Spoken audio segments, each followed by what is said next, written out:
Hi, I'm Chuck Quinton, founder of Rotary Swing Golf. A term that gets tossed around a lot is a fundamental. What is a fundamental of the golf swing? Well, if you look at the definition of a fundamental, it must be central, origin, and absolute. Now, by meeting that definition, we can call it a fundamental by Webster's dictionary definition. Now, the antonyms of a fundamental are secondary, consequential, and peripheral.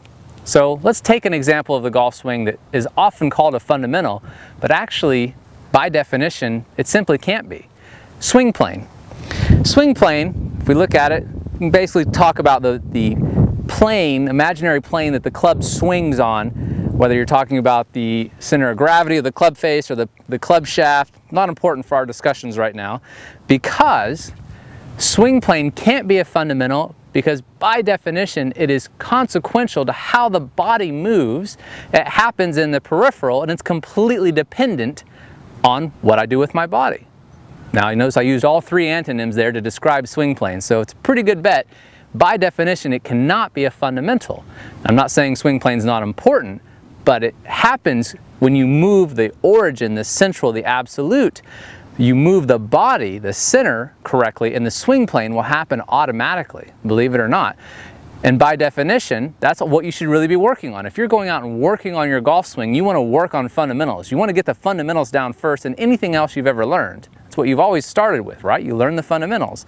In golf, it seems to be kind of backwards. We go out and focus on all this peripheral and dependent stuff, when if we just go back and focus on the fundamentals, how our body moves, the club will move in the correct spot. I'm going to give you a quick example of this. I'm going to do a simple drill that is from our 5 minutes to the perfect backswing that's going to show you how to get into a perfect swing plane without me focusing on the club at all. I couldn't care less that I even have a club in my hand. In fact, I'm going to show you without a club first. So I'll set the club down here. I'm going to give you just a quick preview of how this drill works, how we move our arms into position and we rotate to the top. And as I do this and I start focusing on these movements of elevation and flexion and rotation, as I do that, I'm just focusing on rotating my body and elevating and creating flexion in my arms. That's all I'm doing. So it's just a movement pattern. It's central and absolute. My body is moving. Notice the club didn't move itself. It can't move itself. I have to focus on what I can control, which is moving my body. And now I'm going to take that club and go through the exact same motions. I'm going to go through elevation, flexion, and all these terms are defined in the video. So I'm going to go elevation and flexion and rotation. And as I put these together, I'm creating a perfect swing plane without trying. I'm simply focusing on the core movements, the central absolute stuff, not the stuff happening in the peripheral. The club will go where you want it to go when you focus on the fundamentals, and that's what Rotary Swing is all about. We're going to get you to move correctly, and by a consequence, the club will then be moved correctly.